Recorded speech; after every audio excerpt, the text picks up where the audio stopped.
Langsung saja kita lanjutkan materinya untuk pertemuan hari ini, uji instrumen penelitian. Uji instrumen penelitian artinya digunakan apabila kalian itu nanti apabila melakukan penelitian menggunakan kuantitatif itu menggunakan instrumen penelitian. Instrumen penelitian itu maksudnya apa? Kuesioner yang digunakan dalam penelitian untuk mengambil data yang akan Anda gunakan dalam penelitian. Artinya instrumen penelitian itu kuesionernya itu ya yang digunakan untuk pengambilan datanya. Kuesioner itu suatu susunan kalimat berupa berbagai macam pertanyaan yang menggambarkan deskripsi yang menggambarkan suatu variabel tertentu. Contohnya nanti apabila Anda dalam penelitian itu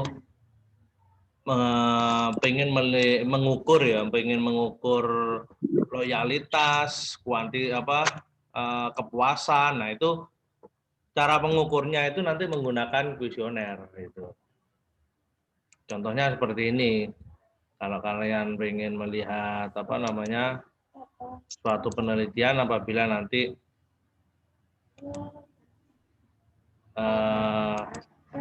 dalam pengambilan datanya itu menggunakan instrumen penelitian berupa kuesioner. Nah ini, jadi ini ada contoh 5 pertanyaan yang menggambarkan tentang kualitas layanan. Di mana 5 pertanyaan itu nanti harus dijawab oleh responden. Jawaban dari responden itu yang akan Anda gunakan dalam analisis statistik di dalam penelitian yang akan Anda lakukan. Kan pengen melihat pengaruh antara kualitas layanan dan kepuasan. Nah, itu kualitas layanan digambarkan oleh 5 pertanyaan, sedangkan kepuasan pasien digambarkan oleh 3 pertanyaan. Jawaban dari pertanyaan ini mengandung skala semantik diferensial, ada skala Likert, ada rating scale, dan ada skala Goodman. Nah, nanti dalam hal itu kalian tinggal memilih salah satu. Kalau ini contohnya saya menggunakan skala semantik diferensial karena menghasilkan jawaban yang bervariatif. Nanti kalau jawabannya bervariatif itu memudahkan saya untuk uji validitas dan reliabilitas. Pasti kebanyakan datanya itu valid dan reliable. Apa sih yang dinamakan valid dan reliable tadi? Nah, jadi Anda kalau dalam penelitian itu menggunakan kuesioner sebelum dianalisis itu harus diuji terlebih dahulu validitas dan reliabilitasnya. Yang pertama, definisi dari validitas atau validity yaitu ketepatan dan kecermatan suatu alat ukur dalam melakukan fungsi ukurnya.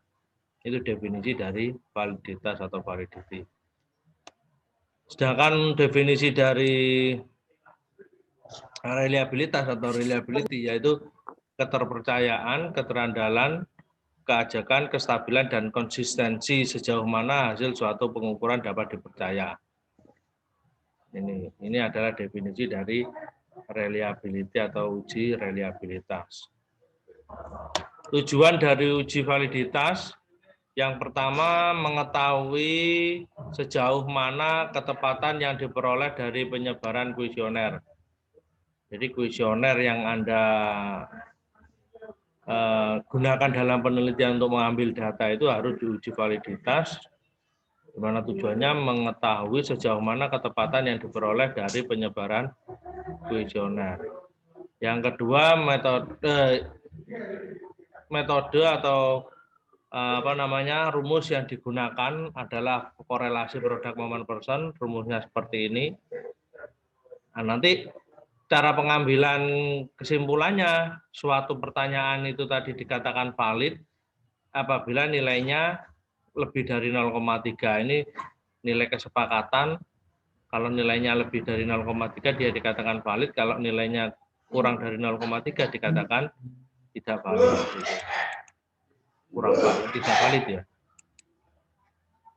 Untuk yang selanjutnya yaitu uji reliabilitas, tujuannya menunjukkan sejauh mana kuesioner dapat dipercaya sebagai pengumpulan data. Tujuan dari uji reliabilitas yang kedua ya, yaitu melakukan uji reliabilitas, menunjukkan sejauh mana kuesioner dapat dipercaya sebagai pengumpulan data. Metodenya menggunakan alpha Cron batch dengan kriteria kalau nilainya itu lebih dari 0,6 dia dikatakan reliable, kalau nilainya kurang dari 0,6 dia dikatakan tidak reliable. Atau ada berbagai macam kriteria nanti. Ada reliable sedang, tinggi, rendah, dan lain-lain nanti. Ada reliable yang kuat. Gitu. Untuk uji reliabilitas, validitas, ada referensi lain.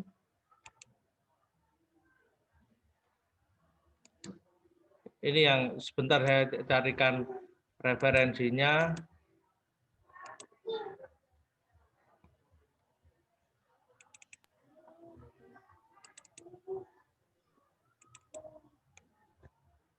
Kriteria reliabilitas, kalau validitas itu tidak ada kriteria validitas kuat, sedang, nggak ada. Jadi begitu validitas dikatakan valid atau tidak gitu aja.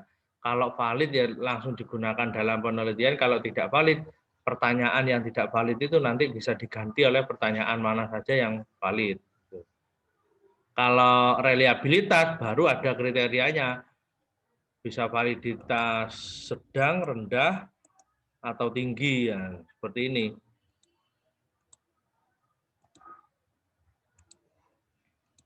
Nah ini, uji reliabilitas bertujuan untuk mengetahui sejauh mana pengukuran tetap konsisten. Ini tetap konsisten. Nah, dikatakan reliable kalau nilainya itu, kalau tadi kan lebih dari 0,6, nah ini lebih dari 0,7. Tapi di sini itu tidak ada mana reliable atau tidak. Yang penting itu semuanya bisa dikatakan reliable. Dalam artian ada kriteria tingkatannya di sini. Ada yang reliable sangat rendah, kalau 0 sampai 2, 02 sampai 4 reliable rendah, 04 sampai 06 reliable cukup, 06 sampai 08 reliable tinggi, 08 sampai 1 reliable sangat tinggi. Nah itu. Ini kriteria untuk reliabilitas. Ini bisa dicatat aja nanti itu. Kemudian ada referensi lain ini. Uji validitas didefinisikan lain, yaitu untuk menilai apakah alat ukur yang digunakan benar-benar mampu memberikan nilai PUBA yang ingin diukur. Nah, nanti dalam menentukan apakah valid atau tidak bisa dilakukan menggunakan pengujian hipotesis. Dengan hipotesis awal, pertanyaan tidak dapat mengukur aspek yang sama, hipotesis alternatif, pertanyaan mengukur aspek yang sama. Nah, rumusnya untuk uji validitas yaitu menggunakan product moment person sama seperti yang tadi ya. Menggunakan rumus yang sama seperti yang tadi. Untuk mengukur validitas dapat dilakukan dengan cara mencari korelasi antara masing-masing pertanyaan dengan skor totalnya. Masing-masing pertanyaannya itu variabel X-nya, total skornya variabel Y. Jika nilainya R lebih besar dari nilai kritis dengan signifikansi alfa atau p-value kurang dari alfa, maka 0 ditolak, artinya H1 diterima, berarti pertanyaan mengukur aspek yang sama atau dikatakan valid. Untuk uji reliabilitas adalah ukuran untuk menilai apakah alat ukur yang digunakan mampu memberikan nilai pengukuran yang konsisten. Metodenya menggunakan alpha Cron batch. K adalah banyaknya item soal atau pertanyaan yang diukur ini. Jadi jumlahkan semuanya nilainya. Dengan kriteria alpha Cron batch-nya Kalau tadi kita menggunakan konsistensi 0,6, kalau di sini ada referensi lain 0,7. Tergantung, nanti terserah kalian, yang penting ada sumbernya yang digunakan sebagai patokan. Kalau saya pakai yang lebih rendah atau pakai yang kriteria tadi, di mana nilainya 0 sampai 2 itu reliabilitas rendah, ya. Kemudian 0 sampai berapa tadi? Reliabilitas sangat rendah, 0,2 sampai 0,4 reliabilitas rendah, 0,4 sampai 0,6 reliabilitas cukup, tinggi, dan sangat tinggi, seperti itu. Nah, untuk keterangan tadi, setelah dicari valid dan reliable, dalam pembahasan hasil dan pembahasan suatu penelitian nanti dibuat tabel seperti ini, di mana atribut itu menggambarkan tentang pertanyaan-pertanyaan yang ada dalam kuesioner suatu penelitian, instrumen penelitian yang akan kita gunakan dalam pengambil data. Dari pertanyaan ini nanti dikasih keterangan nilainya berapa, nilainya berapa, dikasih kesimpulan valid atau tidak, nanti berdasarkan keterangan yang sudah yang diperoleh dalam penelitian. Nah, baru nilai alpha crown B-nya ini hanya satu untuk masing-masing pertanyaan yang menggambarkan suatu variabel tadi. Misalkan tadi ada 5 pertanyaan yang menggambarkan kualitas layanan. 5 pertanyaan itu nanti ada 5 pertanyaan yang dikatakan valid atau tidak, dan ada satu dari keseluruhan tadi yang dikatakan reliable atau tidak menggunakan alpha crown batch itu. Kalau nilainya lebih dari 6, maka dia katakan reliable. Kalau nilainya kurang dari 6, maka dikatakan reliable sangat rendah atau reliable rendah, atau bisa dirombak lagi pertanyaannya sampai sedemikian hingga dia menghasilkan pertanyaan yang reliable kuat atau sangat tinggi tadi. Nah, ini bisa juga seperti ini nanti. Tidak valid.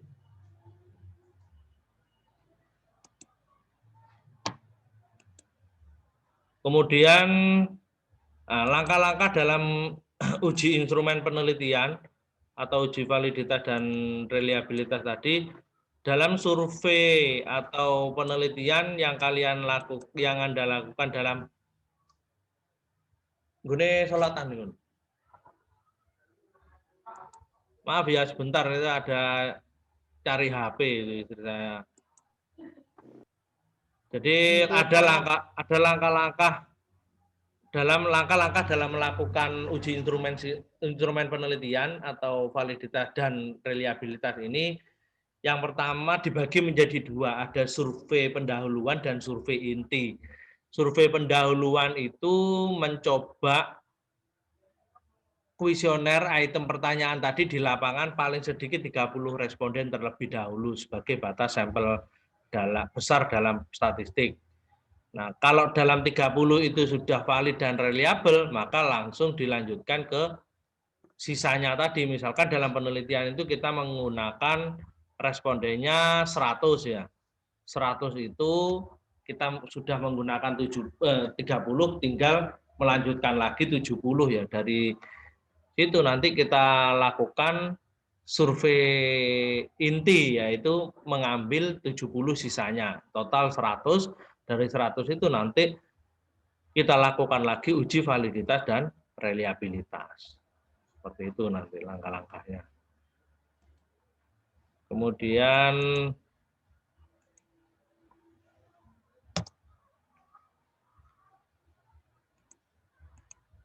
jadi ada 2 kegiatan nantinya, yaitu uji validitas survei inti dan survei pendahuluan.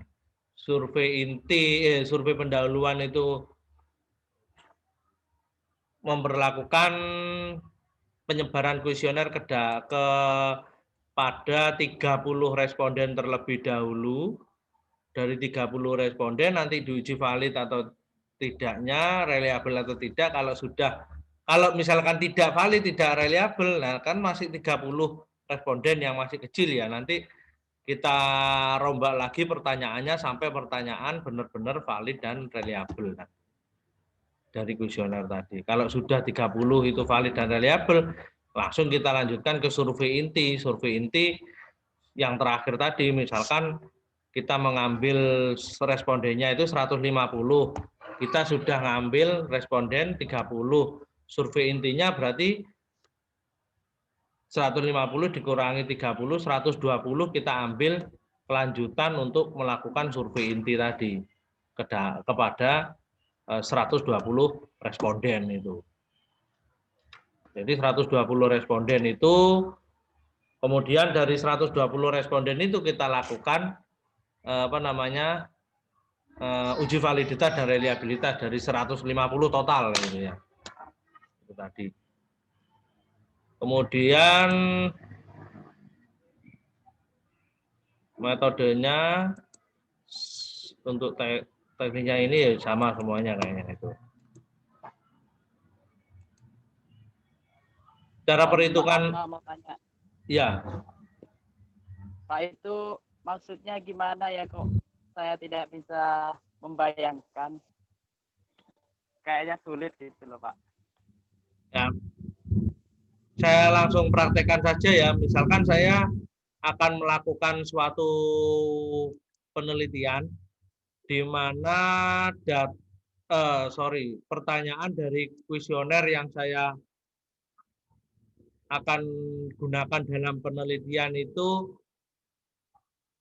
seperti berikut ini. Jadi di sini ada daftar pertanyaan mengenai kualitas layanan suatu rumah sakit. Dalam kualitas layanan suatu rumah sakit ini digunakan 5 pertanyaan yang menggambarkan tentang kualitas layanan. Dari 5 pertanyaan ini nanti kan menghasilkan jawaban ya. Kalian melakukan survei pendahuluan terlebih dahulu kepada 30 responden. Misalkan survei yang kalian gunakan nanti ketemunya 100 responden kan ya. Terlebih dahulu kalian melakukan ke 30 responden. Ini misalkan seorang responden itu mengisi jawabannya bisa 6, 4, 5, 7, 8 gitu. Contohnya jawabannya seperti ini.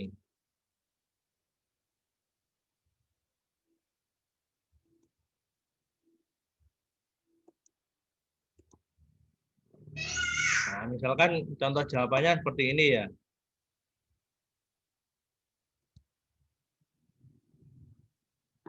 Nah, dari jawaban ini item 1, 2, 3, 4, 5 itu menggambarkan pertanyaan yang tadi saya sebar dalam kuesioner.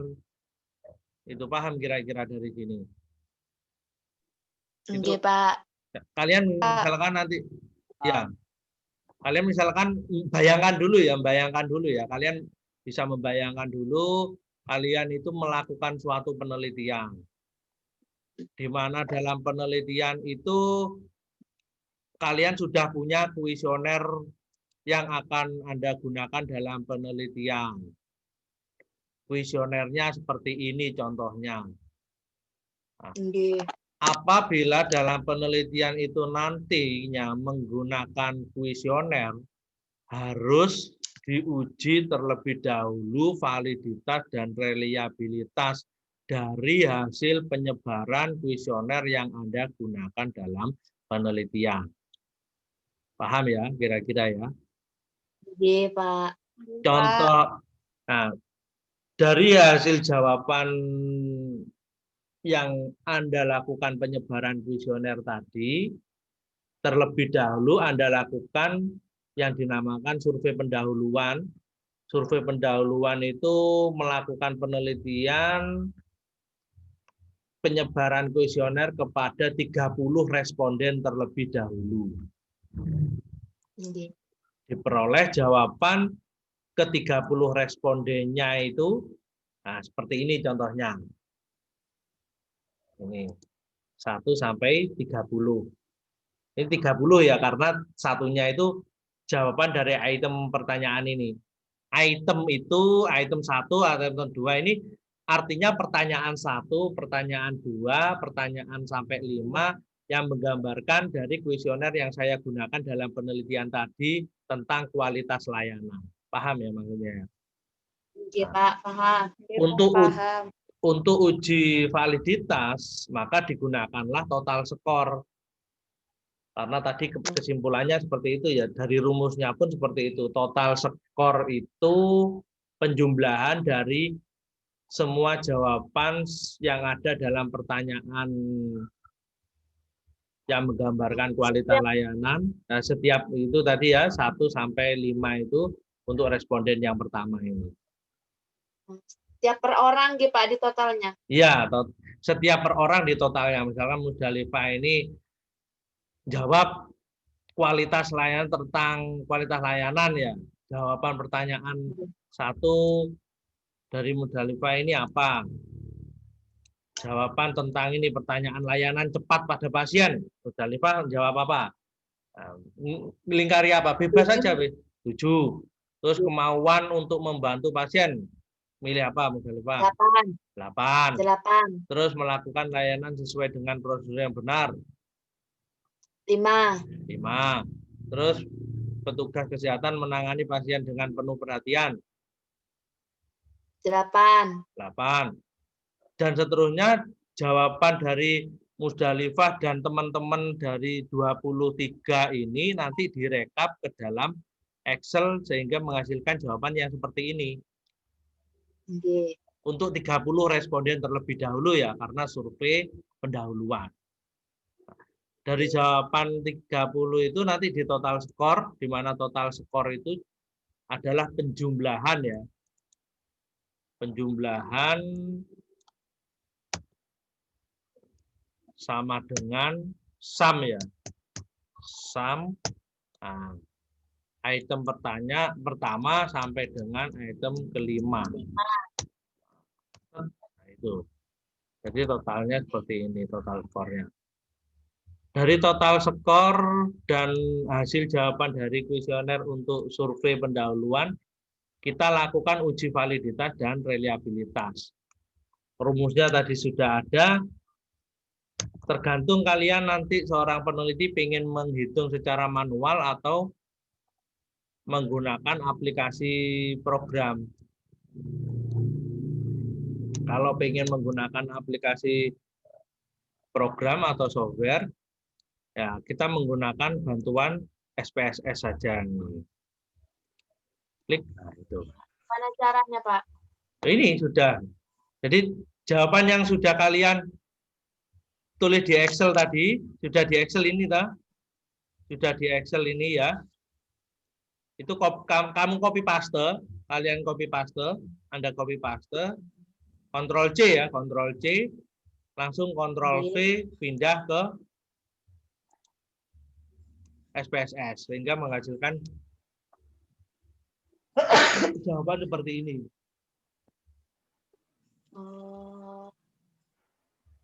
Gitu. Terus cara penentuan itu valid enggaknya gimana, Pak? Nah, saya lanjutkan lagi dari sudah diinput datanya ke SPSS ya. Nah, baru kita namai ini biar bagus, biar nggak var ini. Nah, biar bagus nanti dinamai di variabel view. Kita namai di sini pertanyaan 1 gitu ya. Terus pertanyaan 2.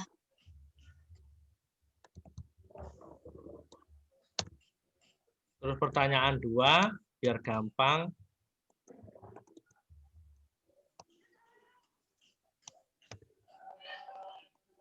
Pertanyaan 2, saya lanjutkan lagi pertanyaan 3, terus pertanyaan 4,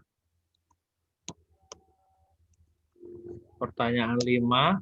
Nah, karena ada 5 pertanyaan saja ya, sampai 5 pertanyaan saja. Baru yang terakhir itu tadi apa namanya? Total skor.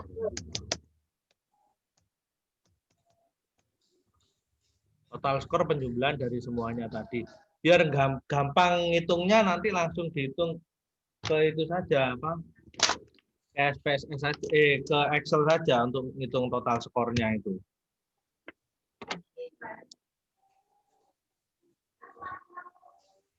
Kalau ngitung total skornya di Excel ini kesusahan nanti. Kalau di SPSS kan ngitungnya gampang ya, tinggal sum dijumlahkan semuanya. Nah, ini untuk survei pendahuluan 30 responden. Yang pertama uji validitas kita lakukan analis. Perhatikan ya. Correlate. Sebentar Pak, sambil dicatat. Analis, correlate ya. Bivariat. Ini nanti saya upload ke YouTube ini ya, video dari Zoom-nya ini nanti kamu bisa mengulangi di YouTube-nya ya. Kalau misalkan Iya, ketinggalan bisa mengulangi di YouTube. Bivariate, sudah ya. Nggih. Nah, jangan lupa metodenya produk moment person ini yang person ini, diklik itu. Ini otomatis sudah ngeklik. Pengujiannya sudah 2 arah karena pertanyaan 1 dan total skor. Nah, variabel apa saja yang akan diuji nanti dimasukkan satu persatu atau semuanya ini. Dari yang kiri itu dimasukkan ke yang kanan itu yang akan diuji. Itu. Kalau sudah ya, langsung diklik OK gitu. Nah, ini. Bisa kelihatan hasilnya. Nggih, Pak. Nggih, Pak, bisa. Nah, dari hasil uji validitas tadi ternyata diperoleh pertanyaan 1, nilai persen korelasinya dicari yang di bawahnya total skor. Atau yang di sampingnya total skor sini. Bisa dari atas ke bawah atau kanan ke kiri ke kanan atau atas ke bawah. Kamu perhatikan ininya kan nilainya sama ya. Berapa nilainya ini? 760. Nah, ini ada nilai titik berarti di atas di depannya itu 0. 0,760. Oh, Ini. nggih. Kamu perhatikan di sini juga sama nilainya. Antara pojok sini dan sini itu pasti sama. 0,760 ya. Nah, kamu kasih kriteria tadi, kalau nilainya lebih dari 0,3 maka dia dikatakan valid, kalau nilainya lebih kecil dari 0,3 dia dikatakan tidak valid. Nah, ternyata di sini nilainya berapa? 0,760. 0,7. Nah, ya itu berarti dia dikatakan Valid. valid. Nah, ini. Terus ini 0,851 Valid. valid. Nah, ini 0,815 valid, 0,793 valid, 0,837 valid. Nah, jadi semua pertanyaan yang digunakan dalam kuesioner yang menggambarkan tentang apa namanya itu kualitas layanan, ternyata semua pertanyaannya valid ya. Valid. Untuk langkah selanjutnya baru dilakukan uji reliabilitas. Uji reliabilitas langkahnya analis ya, skill, reliability, analis. Sudah bisa dilihat ini? Nggih, Pak. Kalau sudah diklik gitu aja. Nah, tapi di sini yang dimasukkan ke item uji reliabilitas hanya pertanyaannya saja, total skornya nggak ikut dimasukkan. Ini, total skornya nggak ikut dimasukkan ya. Metodenya jangan lupa pakai metode alpha. Ini ya. Kalau sudah ini diklik. Sudah ya. Kalau sudah diklik OK. Nah, reliability variabel pertanyaan 1 sampai 5 model alpha Cronbach. Nilainya nah, Anda lihat yang sebelah sini ternyata berdasarkan alpha Cronbach diperoleh nilai reliabilitasnya sebesar 0,869. Nah, karena ini titik ya, berarti di depannya titik itu ada 0, tapi tidak dituliskan di sini. Tapi ini dituliskan 0,869 untuk 5 pertanyaan. Jadi hasilnya untuk 0,869 itu reliabel apa tidak? Reliable. Reliabel karena nilainya itu lebih dari 0,6. Atau kalau kalian menggunakan kriteria tadi itu yang apa namanya seperti ini ya kriteria reliabilitasnya, sedangkan tadi diperoleh nilainya 0,869 ya. Berarti dia reliabilitas sangat tinggi gitu. Tuh, dari dalam skripsi ini contoh skripsi ya. Jadi dalam skripsi itu nanti dihitung semuanya di dalam pembahasan itu. Nah, misalkan hasil dari uji validitasnya seperti ini yang menggambarkan tentang angket pengaruh perceraian orang tua atau angket pengalaman ibadah. Dari pertanyaannya ini ada 20 hasil pertanyaan seperti ini, keterangannya seperti ini, nanti bisa dikatakan keterangan valid itu. Atau tidak valid nanti kalau misalkan nilainya lebih kecil dari 0,3 atau 0,44 ini. Reliabilitasnya cukup 1 saja tadi nilainya. Oke. Pak, saya mau nanya. Ya. Kalau misal di situ ada salah satu pertanyaan yang nilainya kurang, berarti pertanyaan tersebut yang harus diganti, nggih? Ya, betul. Diganti pertanyaan yang lebih masuk akal lagi nantinya. Yang lebih tepat lagi. Gitu. Pak, untuk pertanyaannya itu apa ada ini? Ada ketentuan minimal harus berapa pertanyaan? Enggak ada. Bebas. Pertanyaan itu nanti tergantung seorang peneliti bagaimana cara membuat pertanyaannya yang kreatif ya. Jangan sampai membuat pertanyaan yang mestinya tidak perlu ditanyakan tapi ditanyakan dalam penelitian. Nah, nanti akan menghasilkan jawaban yang sama semuanya. Jawaban yang sama semua itu yang tidak diperbolehkan. Harapannya pertanyaan itu nanti menghasilkan jawaban yang bervariatif. Artinya jawabannya itu bervariasi gitu loh. Ya, paham ya? Jadi semakin banyak pertanyaan yang menghasilkan jawaban yang bervariasi itu semakin bagus gitu nanti. Ini untuk survei pendahuluan. Nanti kita lanjutkan ke survei inti. Nah, kita lihat survei intinya berarti kita lanjutkan 30 sudah kita ambil datanya ya. Baru kita lanjutkan sisanya tinggal 70. Jadi totalnya itu 100 seperti ini nanti. Seperti ini. Dari data yang ada untuk survei inti nanti kita copy paste ke Excel. Ini ya waktunya hampir habis ini Zoom-nya. Kita copy paste ke SPSS ya. Nah, contohnya seperti ini. Klik. Nah, kita buka yang apa namanya SPSS-nya. Nah, sini ini kita lakukan survei inti untuk 100 responden kan karena tadi sudah valid dan reliabel ya. Kita lanjutkan ke survei intinya. Kita mengambil 70 ya untuk 100 total responden yang akan kita gunakan dalam penelitian. Baru langkah selanjutnya kita lakukan uji validitas dan reliabilitas. Uji validitasnya, nah, pertanyaan semuanya ini langsung diklik OK. Kita lihat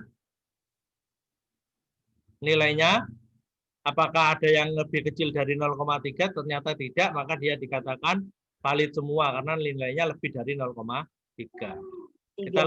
Kita lakukan selanjutnya uji reliabilitas, skill reliability analysis, 5 pertanyaan, kita lihat nilai alpha Crown Bed untuk uji reliabilitas berapa, ternyata diperoleh nilainya 0,936. Nah, ini malah lebih mendekati 1, berarti dia uji reliabilitas sangat tinggi.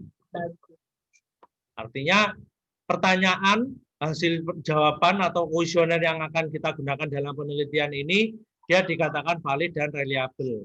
Valid itu artinya dia mengukur aspek yang sama, reliabilitas itu konsisten apabila ditetapkan di manapun juga dia akan menghasilkan jawaban yang sama gitu.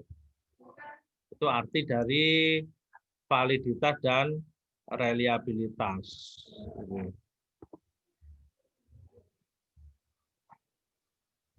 Nah, jadi saya bukakan untuk definisi awal dari uji validitas dan reliabilitas tadi ya. Jadi dia dikatakan ketepatan dan kecermatan suatu alat ukur dalam melakukan fungsi ukurnya tentang loyalitas pasien, kualitas layanan tadi. Kemudian yang reliabilitas dia sejauh mana suatu pengukuran dapat dipercaya. Jadi konsisten, dapat dipercaya, nanti digunakan dimanapun saja rumah sakitnya. Pertanyaan itu mengukur kualitas layanan di rumah sakit akan menghasilkan hasil yang sama. Gitu. 2 menit lagi, Zoom-nya habis ini. Nanti hasil rekaman ini saya kirimkan ke link YouTube saya, Anda bisa mempelajari, memutar berulang-ulang untuk video hasil pembelajaran ini. Untuk prakteknya, terutama prakteknya tadi ya. Itu jawaban dari pertanyaan tadi untuk menyatakan valid atau tidak, saya rasa sudah ditunjukkan di sini. Jadi Anda melihat di kolom di bawah skor total atau di baris dari kiri ke kanan dari skor total. Nanti tiap itu kan ada pertanyaan 1, pertanyaan 2 dan seterusnya. Tiap pertanyaan itu nanti bisa kasih keterangan, pertanyaan 1 valid, pertanyaan 2 valid, pertanyaan 3 kalau misalkan nilainya lebih kecil dari 0,3 dia dikatakan tidak valid. Gitu. Untuk nilai reliabilitas hanya 1 di kolom Alphacron batch tadi ya, yang di bawahnya itu. Untuk pertanyaan reliabilitas itu hanya 1 nilainya. Seperti ini. Untuk pertanyaan untuk nilai reliabilitas itu hanya 1, seperti ini nilainya. Ini artinya total dari seluruh pertanyaan tadi 5 pertanyaan tadi dia dikatakan reliable yang sangat tinggi karena nilainya lebih dari 0,6, yaitu diperoleh nilainya 0,936, dia reliable. Beda dengan hasil dari uji validitas, ini menandakan semua pertanyaan 1 sampai 5 yang diukur ini. Ini ya, total ini. Ini hampir habis kayaknya ya. Sudah mungkin gitu aja ya. Oke, Pak. Oke, Pak. Nah ini total skor. Ya pertanyaan ini 1, 2, 3. Apa dilanjut lagi, Pak? Kita lanjut besok saja. Kita lanjut besok lagi ya. Oke, Pak. Oke, siap. Gitu. Iya Pak, siap besok.